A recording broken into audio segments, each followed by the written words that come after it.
Isang pinagpalang araw sa ating lahat. So, ngayong araw is April 21, 2024. So, ngayon is ipapatuloy lang natin yung ating nasimulang series ng ating devotion.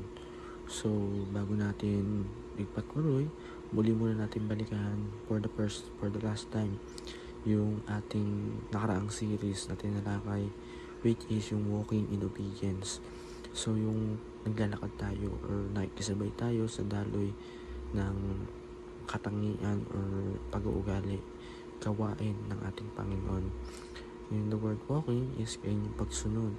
Natututo tayong sumunod sa salita ng Diyos, doon sa mga utos niya at doon sa mga dapat natin gawin na talagang nakadaan or nakasaad doon sa Biblia o sa Bible, the Word of God.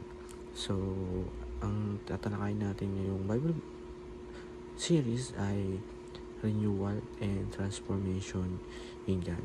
Yung nire-renew tayo, tinatransform tayo, nababago, yung pinapalitan ng panibagong pagkatao, yung pinapalitan yung panibagong pagkatao natin na yung dating ako na makasalanan, ginagawa ng mali, is nire-renew na kasama ng Panginoon, na yung dating ako na hindi ganito is ngayon ako na yung taong may takot sa Diyos, naniniwala sa Diyos at sumusunod sa Diyos.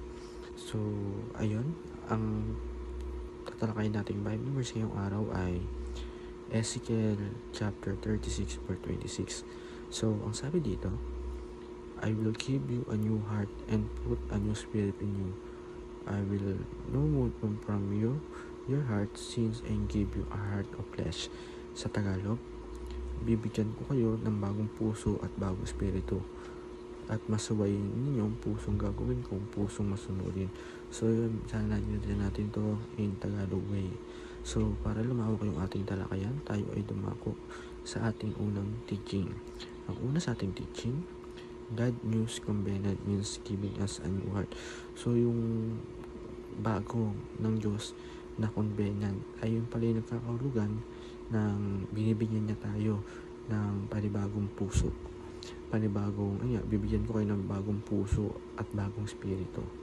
So, binibigyan tayo ng renewal, tinatransform tayo ng ating Panginoon. Pinapatawad niya tayo doon sa mga pagkakasala natin. So, sa pangalawa, God's law is written in our heart through the Holy Spirit. So, yung sa pamamagitan ng Holy Spirit is nakaukit na pala yan. Nakasaad na pala yan doon sa ating puso. Doon sa ating puso, kung ano nga ba yung mga batas na sinulat ng Panginoon. So, number 3, God saved us by grace and made us obedient by grace.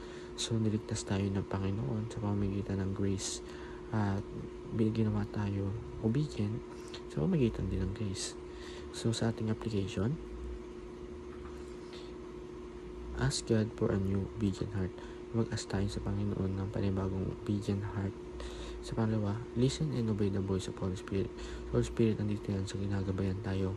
Kailangan lang natin gawin ay makinig tayo at sumunod do sa mga uutos niya o papagawa sa atin.